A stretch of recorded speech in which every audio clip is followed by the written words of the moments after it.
Hola, buenas tardes. Es jueves de investigación en el INA. La serie de charlas que el Sindicato Nacional de Profesores de Investigación Científica y Docencia del Instituto Nacional de Antropología e Historia ha echado a andar con el objetivo de dar a conocer qué es lo que hacen los investigadores en el instituto, cómo este quehacer se vincula con la defensa, investigación, difusión, conservación del patrimonio cultural de todos y cada uno de los mexicanos, y cómo esta labor se ve obstaculizada, limitada por las políticas presupuestarias del Estado mexicano. En esta ocasión está con nosotros Gabriela Sánchez Reyes, quien es licenciada en Ciencias Humanas por la Universidad del Claustro de Sor Juana y obtuvo el grado de maestra en Historia del Arte con especialidad en Arte Colonial Mexicano por la Universidad Nacional Autónoma de México, la UNAM. Es investigadora en la Coordinación Nacional de Monumentos Históricos del INAH y doctorante en el Programa de Ciencias Sociales en el Colegio de Michoacán. Su trabajo se ha centrado en dos líneas de investigación: la historia de inmuebles históricos en la Ciudad de México y la cultura material de las devociones, especialmente sobre relicarios. Ha sido co-curadora en las exposiciones en el Museo Soumaya, en el Museo Nacional del Virreinato, en el Museo del Templo Mayor y en el Museo Franz Mayer. Recibió el premio al mejor artículo en la categoría de Historia del Arte y del Patrimonio por el Comité Mexicano de Ciencias Históricas en 2015. Gabriela nos compartirá sobre la investigación histórica en la Subdirección de Investigación de la Coordinación Nacional de Monumentos Históricos. Adelante, Gaby, cuéntanos. Hola, ¿qué tal? Buenas tardes. Bueno, yo agradezco la invitación que me permita difundir el trabajo que se realiza en el instituto, particularmente en la Coordinación Nacional de Monumentos Históricos. Y bueno, voy a empezar a compartir el PowerPoint para entrar de lleno. A ver.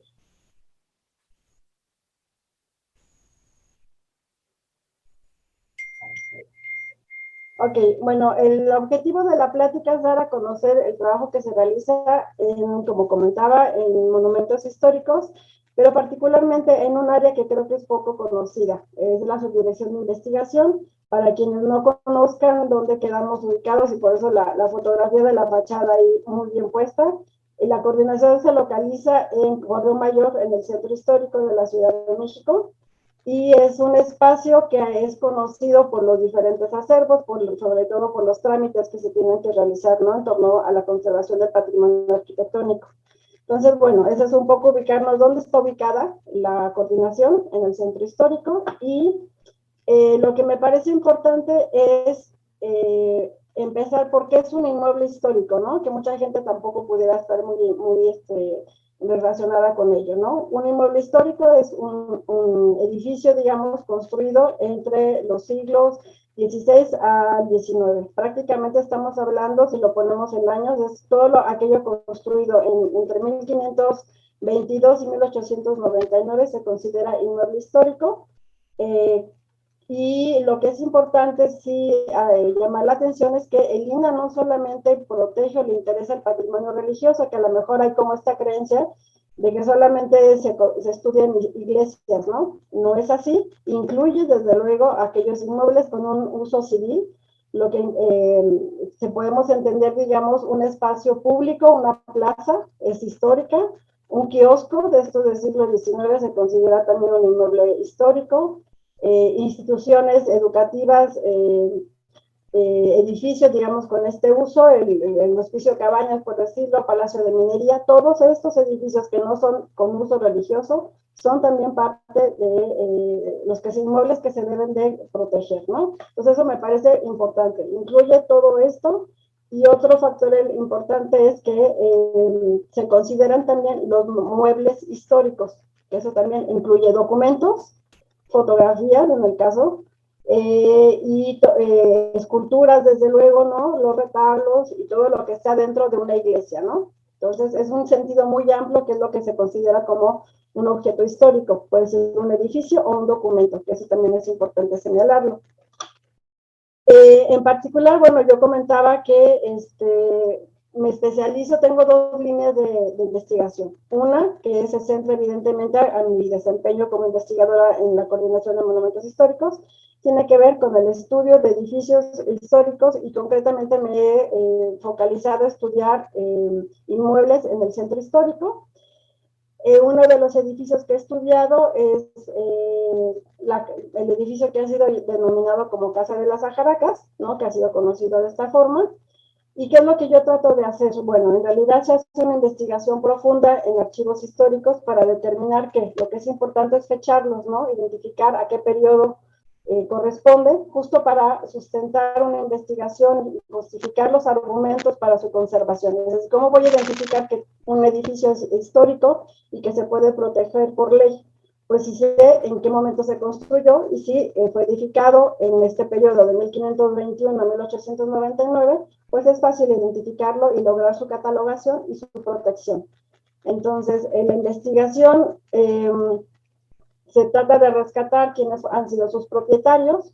Eso nos lleva a entender a la sociedad en la que fue construido, quiénes eran estas personas, que es interesante porque no necesariamente son grandes personajes históricos los que viven ahí, era la gente, digamos, común, la gente que conformaba la sociedad, son los dueños de estos inmuebles. Entonces nos permite conocer dinámicas de las relaciones entre las familias, herencias, compraventas, cuánto costaba un inmueble, cómo se construía, qué materiales se utilizaban, etapas constructivas, por qué se construyó ahí, qué significa que ese inmueble construido en esa esquina, qué significaba, ¿no? Esa zona diferente a otra zona de otro cuadrante, ¿no?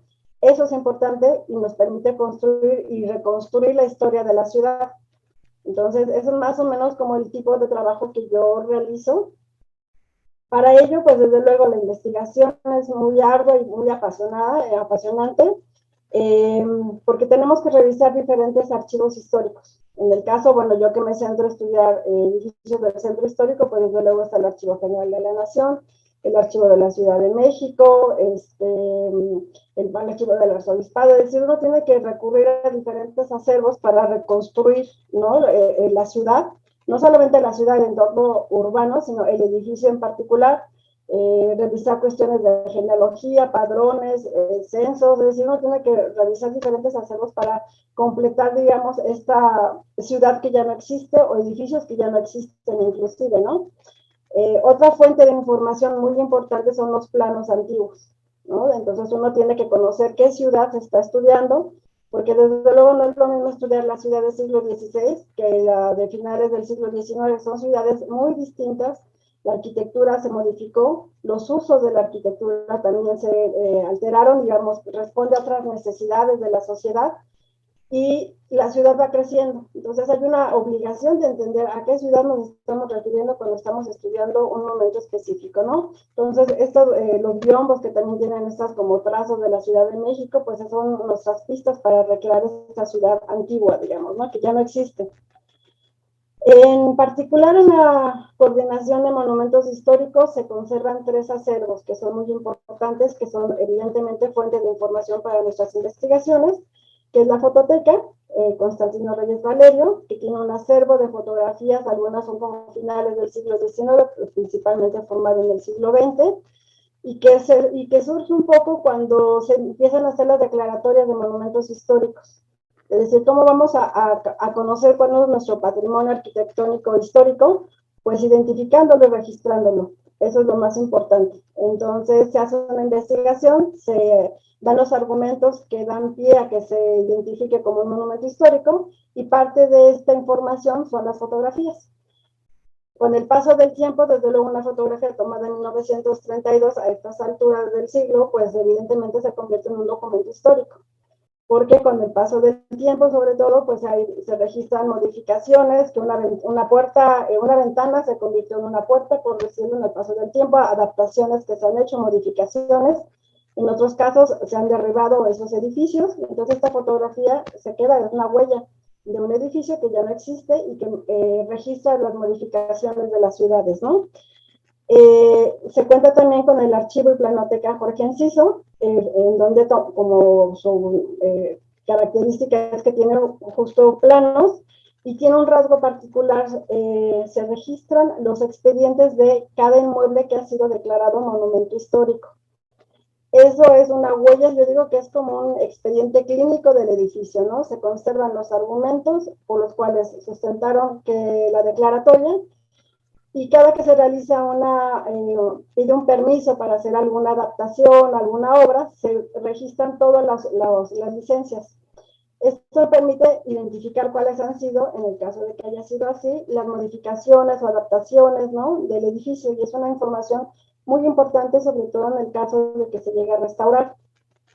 Y después se cuenta también con la Biblioteca Jorge Gurría, que también es un fondo muy especializado, evidentemente, que tiene que ver con arquitectura, tiene planos también, algunos documentos antiguos, y lo que es importante aquí hacer notar, que tiene que ver con esta cuestión del presupuesto, es que son 3 áreas que se han visto muy afectadas con el recorte presupuestal, porque se ha descartado, que yo creo que esa es la palabra y es terrible utilizarla así, se ha descartado personal. Entonces se ha dejado y ya ha sido muy difícil tratar de justificar por qué es importante tener una persona que atienda en fototeca, el archivo y la biblioteca. Son áreas que además están al servicio del público, es decir, no son de uso interno, son para consulta pública y fundamentales no solamente para la investigación histórica, sino para la restauración de los edificios, es decir, los arquitectos también recurren a estos acervos. Son de consulta pública muchos tesistas, muchos historiadores, restauradores, evidentemente, y no solamente nacionales, sino extranjeros consultan estos acervos. Esta eliminación del personal pues impide que se pueda atender al público esta zona. No se puede continuar con la digitalización por ejemplo, en el caso de la fototeca se dificulta la digitalización y catalogación de todo este material, y en estas condiciones, digamos, de pandemia que vivimos, es importante que todos los acervos estén en línea, porque todas nuestras investigaciones en estos momentos dependen de ello.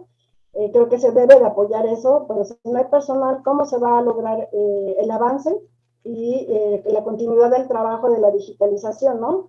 Lo mismo con el archivo, pues hay que comprar material específico para acomodar los expedientes, guantes, cajas especiales, papel especial para lograr su conservación. Los planos también se tienen que restaurar, es decir, cómo se va a continuar con el trabajo de conservación del material y cómo se va a lograr la atención al público, ¿no? Eso es muy importante y realmente sí nos está afectando en estos 3 acervos en lo particular. Sí hay una afectación importante porque no hay gente, ¿no?, que atienda ni que conserve el material que es importante, ¿no? Entonces, bueno, esto es como una pausa de, digamos, el tipo de trabajo que realizo. Sin duda, este trabajo tiene que resaltar en varios aspectos, ¿no? La investigación histórica nos sirve para fechar el inmueble histórico, identificar los materiales que han sido utilizados, eso es muy importante porque en el caso de una restauración, pues lo importante es que se apeguen, digamos, al uso de materiales semejantes a los utilizados en la edificación original, ¿no? Entonces sí es importante hacer esta investigación, no solamente de fechar y asignarle un estilo, sino entender el edificio en una manera, digamos, conjunta que nos dé idea bien de la época en la que fue construido.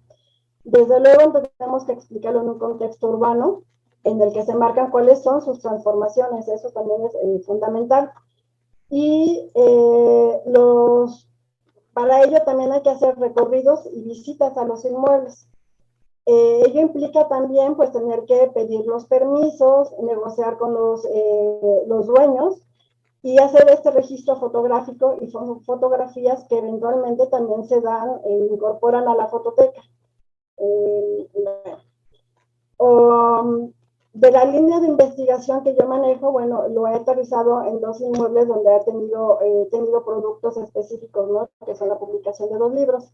La casa que les comentaba es la casa del mayorazgo Nava Chávez, que era llamada antes como Casa de las Ajaracas, y desde luego ha sido un reto tratar de reconstruir la historia de este edificio desde el siglo XVI hasta, ese año fue como 2008 más o menos, ¿no?, que se hizo el rastreo documental. Y ello implicó tratar de identificar las etapas constructivas. Se decía, por ejemplo, que era una casa del siglo XVI. A través de la investigación, pues no, hay dos etapas constructivas en el siglo XVIII, se pueden asociar algunos, incluso arquitectos que participaron en la edificación de la casa, y se hace un registro de las modificaciones del entorno, digamos, de esta esquina, y explica por qué ya no está la esquina, ¿no? Por qué está incompleta esta casa. Y bueno, se publicó en particular la investigación en este libro, ¿no? La producción, digamos, la investigación continuó, he publicado otros artículos que ha permitido, incluso colaboró con el Museo del Templo Mayor, para recrear justo y recuperar estos cambios urbanos que ha tenido el entorno. Y aquí tenemos cómo se veía a finales del siglo XIX, cómo se ve en la actualidad.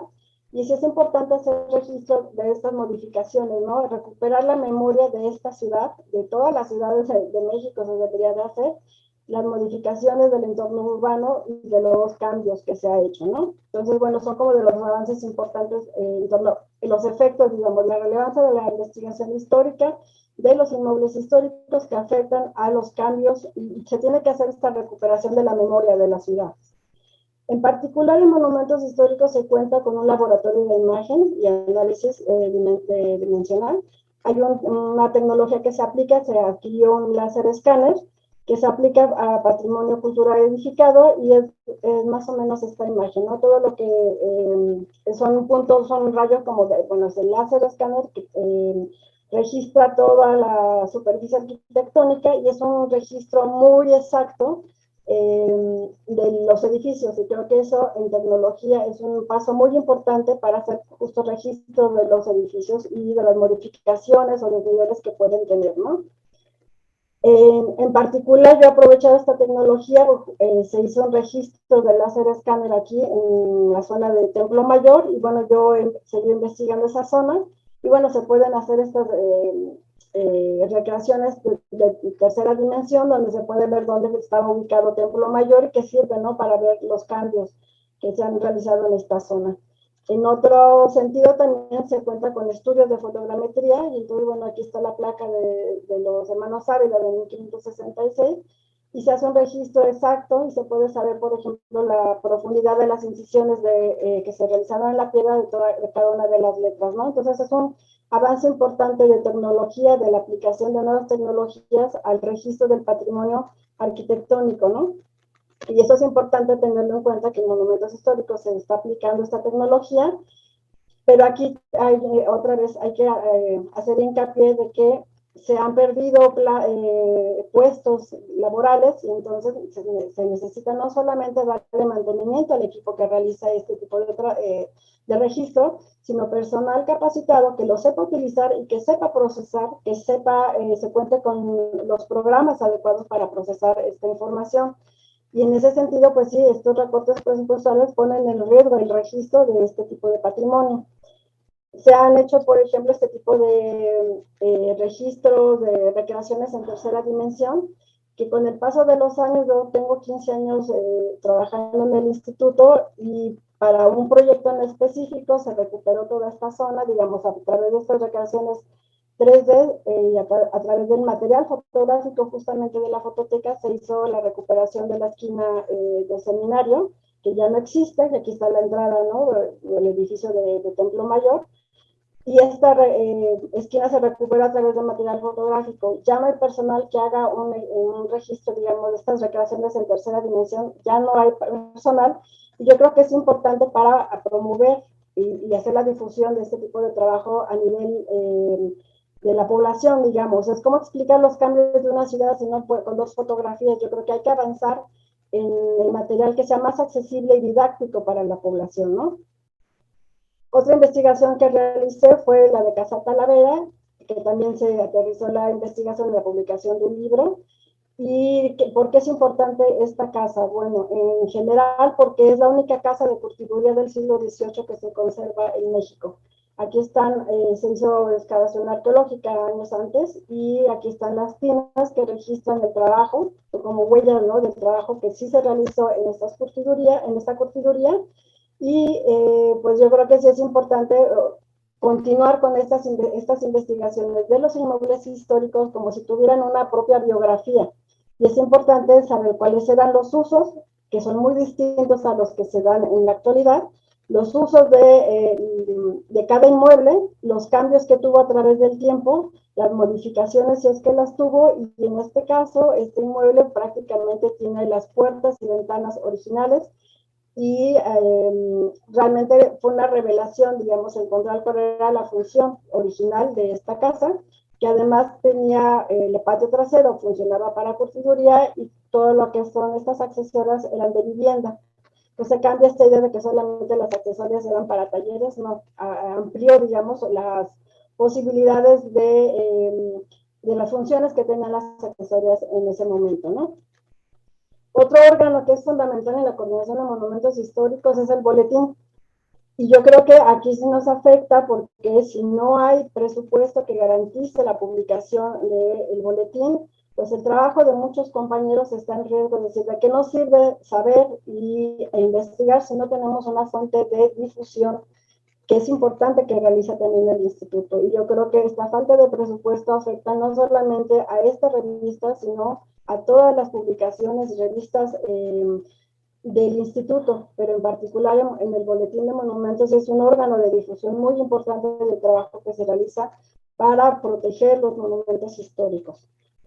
Otra área que también cuenta la coordinación es la sección de catálogo, el catálogo nacional, que eso es importante entenderlo, es un catálogo nacional que también se ve afectado porque pues no hay dinero para realizar las visitas, es decir, cómo se va a hacer desde la Ciudad de México un registro a nivel nacional en todo el país. Entonces sí es importante tener en cuenta que nos está afectando para la catalogación de patrimonio edificado, sí está afectando, porque necesitamos recursos para realizarlo, y que en lugar de contratar gente, que además tiene que ser gente, personas con un perfil específico, no es contratado a cualquier persona, es gente capacitada, que sepa de arquitectura, que sepa de historia, para poder llenar todos estos campos que nosotros vemos aquí, que esa es parte de la ficha. Sí es fundamental la contratación constante de personal capacitado para que realice este trabajo. El área de licencias, por ejemplo, es otra área característica de monumentos históricos, pues también se ve afectada porque si se realiza una denuncia, pues no hay viáticos para desplazarse hasta el sitio donde se tiene que hacer la revisión, y sí hay un problema ahorita de que si no llega el INAH, pues entonces se tiran los edificios. Entonces el patrimonio edificado histórico sí está en riesgo con estos recortes presupuestales. El problema es que si no se puede desplazar el personal al lugar de donde está en riesgo este edificio, se tira, y después el INAH siempre es el culpable de todo, cuando en realidad pues no hay manera de custodiar todo este patrimonio histórico en todo el país, sino recursos para protegerlo, ¿no? Entonces eso también es muy importante decirlo. Y bueno, la otra línea de investigación que yo manejo es esto que comentaba de la cultura material de las devociones. Son objetos que tienen que ver con las devociones, y en particular estudio relicarios. Un relicario pues es un objeto que contiene reliquias de santos, pero lo que es importante aquí es entenderlo como un objeto, un mueble histórico.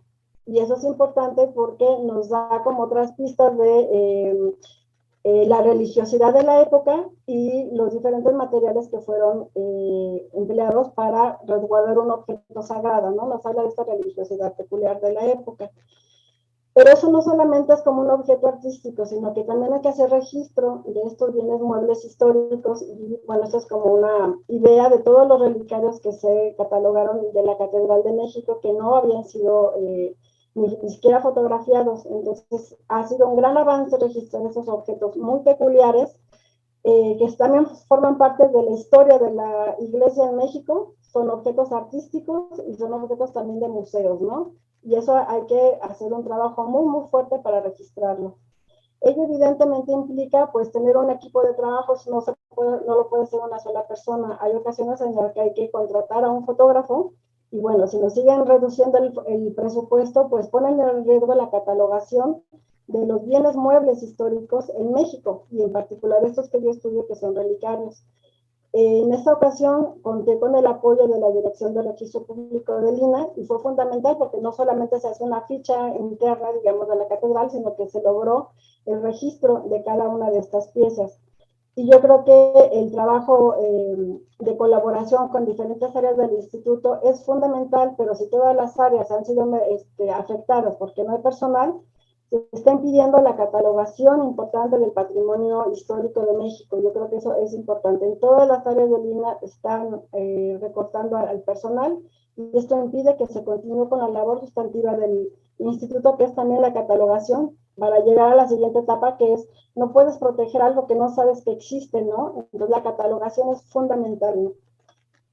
En particular estudié este tipo de relicario. El relicario es esta imagen que vemos aquí, que es una escultura que adentro tiene los huesos de los santos. Esto, bueno, a unos les puede parecer que, bueno, esto tiene que ver con la iglesia, ¿qué tiene que ver? No, es importante porque forman parte de las identidades de las localidades. Y en otro sentido muy amplio, ahora si lo vemos desde un punto de vista de promoción del turismo, forma parte de ese turismo cultural, porque es muy atractivo para la gente ver este tipo de imágenes, ya sea que vayan por una cuestión religiosa o por curiosidad, forman parte también de esta promoción cultural y forman parte de la identidad de estas poblaciones, ¿no? Aquí lo que quería enseñar es el trabajo que se ha hecho de radiología y estamos aplicando en ese sentido, pues tecnologías avanzadas, ¿no? Que están relacionadas con el patrimonio. Entonces, este es un detalle de la mano, sería esta parte de aquí de la escultura. Y aquí tenemos el resultado de la radiografía, que se ven dónde están ubicados los huesos. Son técnicas no invasivas, muy respetuosas de los objetos culturales, y que creo que en ese sentido el instituto va un poco en avanzada, digamos, ¿no? Y que es importante continuar, que se logre este tipo de promoción de investigación, porque nos ayuda a conocer los objetos, a tratarlos con respeto y promover la difusión de la presencia que están estos objetos en estos recintos religiosos, ¿no? Nuevamente, la Coordinación de Monumentos Históricos cuenta con ciertos aparatos que ayudan al registro con estas nuevas tecnologías, y se cuenta con un láser escáner que es manual, que es este aparatito negro, lo cual permite hacer un registro exacto de los objetos y se crean estos modelos. Esto sirve justo para su conservación, es un registro muy preciso, y este material también sirve para la difusión de los objetos muebles históricos, y eso también es importante tenerlo en cuenta. Parte de la difusión que se tiene que realizar pues son los boletines de prensa. En particular, como se ha hecho promovido, digamos, la producción de estos dos boletines de prensa que han sido como muy aceptados, y sobre todo ahora en redes sociales y en estas plataformas. Y aquí volvemos a la importancia de la colaboración, no solamente del investigador con otras áreas. No, el investigador no trabaja solo a veces, ¿no? Necesita el apoyo de otras áreas como la coordinación de difusión, donde seguramente también ha sido afectado, y cada vez se cuenta con menos recursos para hacer este tipo de videos, ¿no? Y lo importante aquí es que se necesitan viáticos, es decir, no todo el patrimonio está en la Ciudad de México donde están las oficinas. Hay que desplazarse a diferentes puntos de la República, y eso requiere de viáticos. Si nos cortan, y es un aspecto que ha sido muy afectado en la coordinación, si nos quitan los viáticos, pues ¿cómo vamos a hacer registro? No solamente arquitectónico, sino de estos objetos históricos, pues no podemos hacerlo. Y en todas estas áreas de Lina, pues nos está afectando porque no podemos hacerlo. Hay veces que la mayoría de los investigadores en monumentos trabajamos sin presupuesto. Las investigaciones salen de nuestra quincena, pero una planificación de un boletín de prensa pues sí requiere la participación y dinero para desplazarse, ir al sitio, y que cada instancia involucrada al instituto pues colabore, ¿no? Y entonces yo creo que otra vez está afectada la catalogación del patrimonio histórico de México, y eso es muy grave. Y bueno, por último, yo creo que es otra pieza que yo encontré, que implica el desplazamiento, es decir, no podemos seguir haciendo investigación, no se puede hacer investigación desde la Ciudad de México nada más, ¿no? Uno tiene que desplazarse, y yo encontré esta escultura, que es una Virgen Abridera que queda en la localidad de Gama de la Paz, en Zacualpan, Estado de México, una pieza única en su género, que nadie sabía que existía. Y yo creo que una de las características fundamentales del trabajo del investigador del instituto es el contacto que tiene con la población. hay un intercambio en el que a nosotros nos facilitan el trabajo, el acceso a las piezas, y a cambio uno les regresa a la investigación un artículo publicado, y todos ganan, digamos, ellos aprenden a entender valor que tienen las piezas y nos permiten promoverlo en el medio académico. Entonces dejo de compartir pantalla.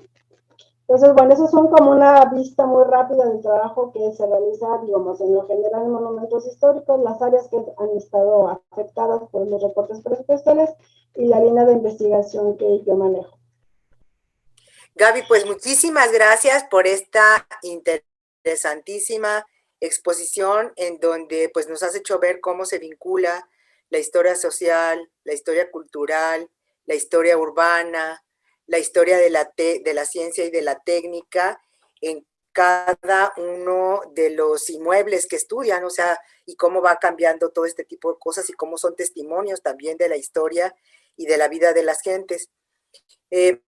Me parece también muy significativo en el segundo caso de lo que nos presentaste de los inmuebles, cómo da también cuenta pues de la producción, de cómo se producía en la Ciudad de México y de las casas de los trabajadores. Y además, bueno, vinculas muy bien cómo toda esta investigación que a fin de cuentas sirve para los planes del Estado mexicano, independientemente de que muchos de los investigadores del INAH no los compartimos, pero sus planes estos turísticos del gran turismo, pues los están saboteando al sabotear precisamente la investigación en el INAH. Pero lo más importante es que están saboteando pues el conocernos a nosotros mismos, el conocer nuestro patrimonio, cómo hemos sido, cómo podemos aprender de las técnicas, de los diseños del pasado. A mí me gustaría preguntarte, Gaby, de estos inmuebles y de estos relicarios que además no se hacen con fines artísticos, pero que se convierten en muchas ocasiones en objetos de arte con el objeto pues de hacer otro tipo de dar otro significado elitista al patrimonio. A mí me gustaría preguntarte si es igual de fácil o si es también factible el encontrar este tipo de relicarios y de objetos de cultura material para los sectores populares, o sea, para los sectores menos pudientes de las sociedades. ¿Es igual de factible encontrar este tipo de testigos del patrimonio?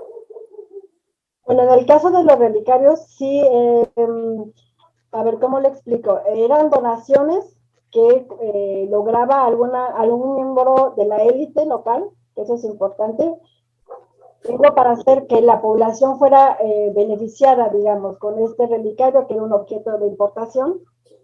Entonces era un objeto excepcional, sí traído por alguien de la élite, pero para el servicio, digamos, de la población en general. Eso es muy importante. Entonces, justo por las dimensiones que tienen, pues en realidad están en recintos religiosos, en parroquias importantes, ¿no? No son en poblaciones alejadas, ¿no? Tiene que haber un templo bien edificado para que pudiera conservarse este objeto. Pues Gaby, muchísimas gracias. Yo no sé si tú quieras agregar algo.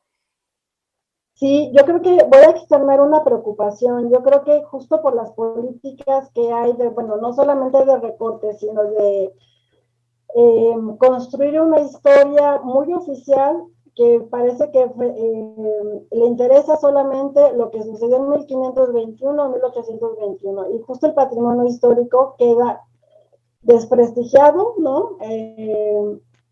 Ha sido rechazado, hay una postura de rechazo hacia todo lo que sea edificado, producido en este periodo, justo los objetos históricos. Yo creo que realmente lo vemos los historiadores que nos dedicamos a esto, vemos el riesgo, realmente estamos muy preocupados, porque si no solamente es que no haya presupuesto, es decir, se limita la catalogación de los objetos históricos, y entonces están no solamente en riesgo de destrucción, la conservación también está en riesgo, Y hemos tenido claros ejemplos en el extranjero de justo por recortes presupuestales no hay dinero para dar un buen mantenimiento a los edificios y tenemos casos conocidos como el de Brasil, que se quemó el museo por falta de presupuesto porque entonces es un falso, lo que sea, y hay un detalle ahí, ¿no? Entonces sí estamos preocupados por el mantenimiento de los museos, de los acervos, de los documentos históricos. Si no hay dinero, está en riesgo los acervos fotográficos, es decir, todo el patrimonio, no solamente arquitectónico, está en riesgo. Yo creo que sí hay una preocupación muy profunda por parte de los investigadores que va más allá de un recorte y sobre todo esta postura de rechazo hacia todo lo producido de 1521 a 1899. Hay una negación en esta administración y yo creo que hay que tener mucho cuidado con ello porque si no los museos están en riesgo por falta de presupuesto en el mantenimiento, las fototecas necesitan ciertas temperaturas, entonces no hay dinero para poner la temperatura, pues el material está en riesgo también, ¿no? Entonces, bueno, yo creo que los recortes son muy peligrosos porque en realidad ponen en peligro la conservación del patrimonio, no solamente edificado, en particular el patrimonio histórico está en riesgo.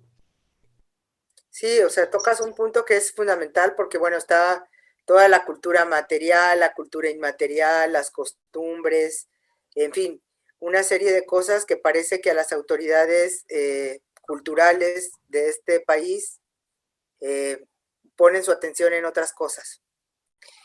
Gaby, pues muchísimas gracias. Le agradecemos también a Daniel Ruiz Cancino, quien está detrás de cámara cada jueves de investigación en el INA. Soy María Gracia Castillo, nos despedimos y los esperamos el próximo jueves. Hasta luego.